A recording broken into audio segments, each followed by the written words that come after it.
descendant of Muhammad. He will be an unparalleled, unequaled leader. He will come out of a crisis of turmoil. He will take control of the world. He will establish a new world order. He will destroy all who resist him. He will invade many nations. He will make a 7-year peace treaty with the Jews. He will conquer Israel and massacre the Jews. He will establish Islamic world headquarters at Jerusalem. He will rule for 7 years, establish Islam as the only religion. He will come on a white horse with supernatural power. He will be loved by all people on earth. So Jesus will return.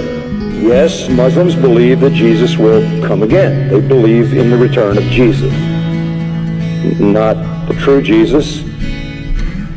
The Jesus of Islam, not God, didn't die, didn't rise, didn't provide a sacrifice for sin, but he does return.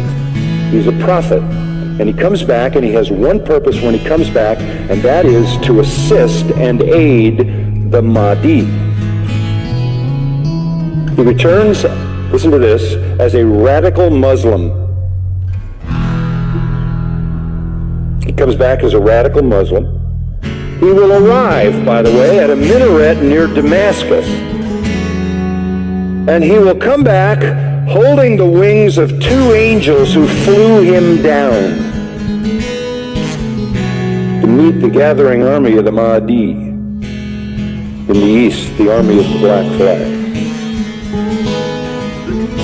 Jesus, when he comes back, will pray to the Mahdi, who is greater than he. He will acknowledge the Mahdi as his Lord. He will make a pilgrimage to Mecca. He will worship Allah, and thus he will lead all Christians who will follow him to reject their notion of Jesus and accept the real Jesus, who is nothing but a prophet and a man. He will establish worldwide Sharia law. He will become the greatest Muslim evangelist, and he will be the final witness on the day of judgment against non-Muslims. Christians everywhere will affirm that they were wrong, that the gospel is wrong, the New Testament is wrong. He didn't die, he didn't rise, he isn't God, he isn't the Son of God. He himself will come back and point out how wrong we've been. He will correct all misinterpretations and all misrepresentations. Let me quote what their literature says. He will shatter crosses. That's metaphoric for the destruction of the church. A symbol of Christianity being placed in the church. He will kill pigs. He will abolish the tax on non-Muslims because there won't be any living non-Muslims. Can't tax dead people. And then he will do one more thing. He will kill the Islamic Antichrist. He will kill the Islamic Antichrist.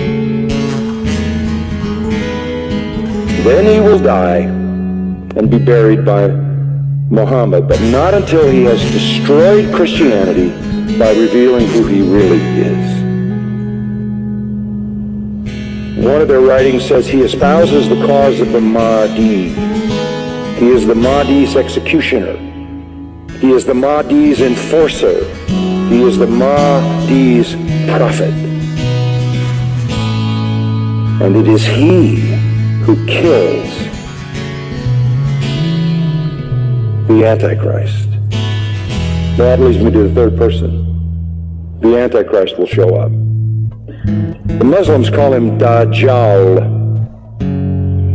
He is the great deceiver. He comes to earth on a mule, and he's blind in one eye. He is an infidel. He is a false miracle worker. This Antichrist, this Islamic Antichrist. But you know who he claims to be? He claims to be Jesus, the Son of God. He claims to be deity. He will attempt to stop the Mahdi and the true Jesus, but the true Jesus will slaughter him. This is their view of the true Christ.